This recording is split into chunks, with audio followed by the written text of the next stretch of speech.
My name is James Warren. I'm the Executive Director of Omnia Metals Group, and we've been actively exploring the Lac de Montagne project in Quebec, Canada. We finished off a rock chip sampling campaign out there.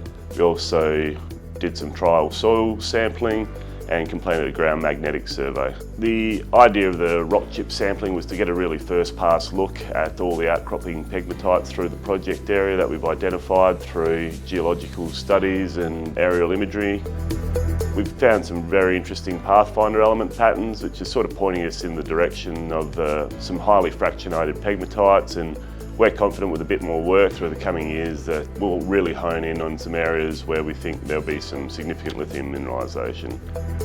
So the rock chip sampling campaign consisted of just over 1,100 rock chip samples. There was also another 300 portable XRF analyses taken on rounded outcrops where it's difficult to take a rock chip sample. From this database, we plan to define a series of targets. We've already got 10 juicy looking targets that we'll test over the coming years. However, we expect many more targets to fall out of the data.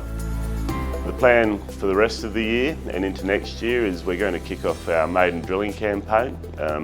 At this stage, plan to start around December, and that'll be basically 2 holes targeted at our most, advanced pegmatites where there's a largest amount of data density. They're relatively close to our base camp, which should reduce the cost of the drilling fairly significantly.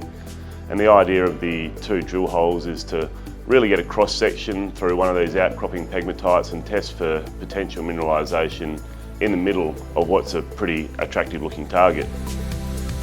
Following on from the drilling campaign, once the snow melts after the winter, we plan on getting back out and doing more regional till sampling throughout the project extents. Obviously, we've had a pretty good look at what's outcropping and what we can access easily. The next part of the journey for us is to really assess what's hidden under the cover of the moss and the scrub between these large outcropping pegmatite bodies.